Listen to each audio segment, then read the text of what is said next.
តោះសួស្តីអ្នកនរគ្នាអញ្ចឹងបើត្រឡប់មកវិញម្ដងទៀតសម្រាប់វីដេអូនេះគឺខ្ញុំចង់បញ្យល់អ្នកនរគ្នាអំពីការរៀបចំឯកសារសម្រាប់រៀនអូខេជាទូទៅ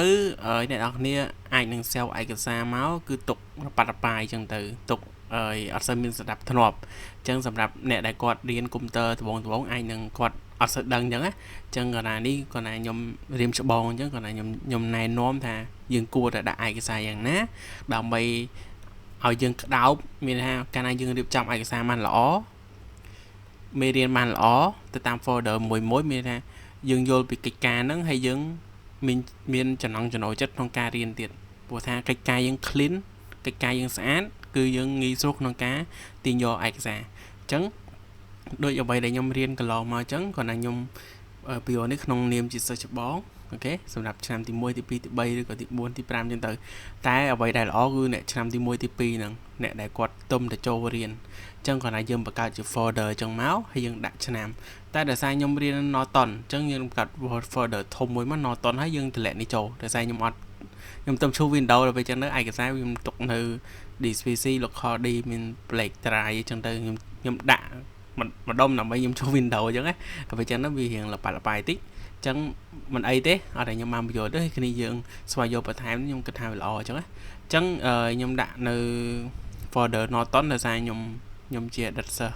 នៅស្លា Norton អញ្ចឹងណាខ្ញុំកាត់ folder Norton ហើយខ្ញុំតម្លាក់ file នេះចូលអូខេសម្រាប់ file ទី1គឺខ្ញុំដោយសារខ្ញុំរៀនផ្នែកវិស្វកម្មសំណង់ civil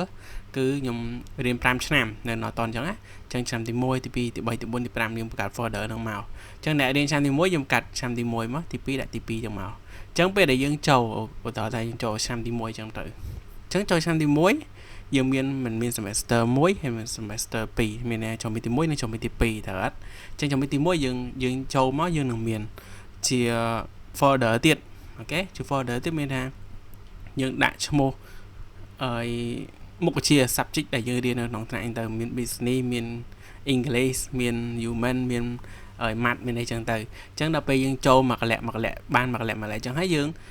ឯកសារដែលយើងទទួលបានពីគ្រូឬក៏ពីសិស្សច្បងអីចឹងយើងអាចតម្លាក់ចូលបានហើយអញ្ចឹងពេលដែលយើងត្រូវការ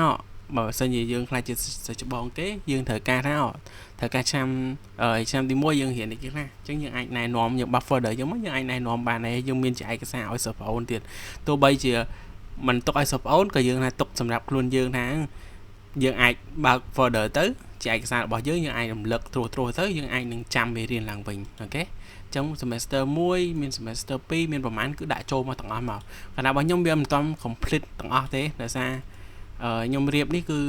ខ្ញុំរៀបពេលខ្ញុំឆ្នាំទី2អញ្ចឹងពេលហ្នឹងវាហួសឆ្នាំទី1អញ្ចឹងវាមើលទៅវាអត់សូវពេញលេញទេតែយើងអាចទទួលយកបានអញ្ចឹងណាវាឆ្នាំទី2ទៅវាមាន complete របស់ខ្ញុំមាន complete អស់អញ្ចឹង AutoCAD មានអីគេយើងដាក់មកមាន assignment មាន homework មានអីហ្នឹងគឺយើងដាក់ចូលអស់ទៅអញ្ចឹងក្នុង folder AutoCAD អញ្ចឹងយើងបង្កើត folder ក្នុងនោះទៀតបើសិនជាករណីវាមានកិច្ចការច្រើនអីចឹងមាន homework មានអីចឹងយើងដាក់ចឹងទៅអូខេមាន drawing មាន English មានអីចឹងទៅអញ្ចឹងយើងដាក់មកហើយមកអូខេអញ្ចឹងអ្នកនរអាចមើលបានឆ្នាំទីឆ្នាំទី3មាន semester 1អញ្ចឹងទៅមានអីគេ architecture មាន construction មាន plot មាន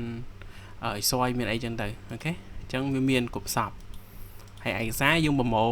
មានប៉ុណ្ណាគ្រូឲ្យប៉ុណ្ណាយើងប្រមូលដាក់ប៉ុណ្ណឹងបើមានពីសិស្សបងយើងដាក់ចូលទៀតទៅយើងស្រួលអញ្ចឹងពេលដែលយើងដាក់បានអស់ចឹងទៅយើងងាយស្រួលមិនងាយស្រួលក្នុងការក្តោបមេរៀននេះទាំងមូលថាឆ្នាំទី1គេរៀនអីគេមានគោលម្ដងអី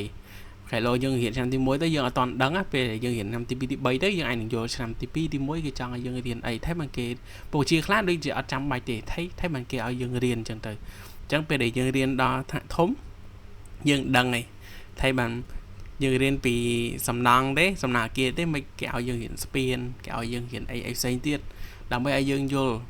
ទៅពេលដែលយើងចេញធ្វើការមកគឺមិនគឺយើងចេះយើងមិនចេះតាមផ្នែកយើងអត់តហ្នឹងអញ្ចឹងចាហើយហ្នឹងហើយពេលយើងក្តោបចឹងទៅវាស្រួលយើងធ្វើការអីយើងត្រូវការអីយើងមកបើកមើលឯកសារយើងវិញទៅយើងនឹងចាំរំលឹកវាតិចទេចាំអាចយកវាយកមកប្រើប្រាស់បានអញ្ចឹងណាយ៉ាអរគុណច្រើនអញ្ចឹងយើងមានតែប៉ុណ្្នឹងទេសម្រាប់ថ្ងៃហ្នឹង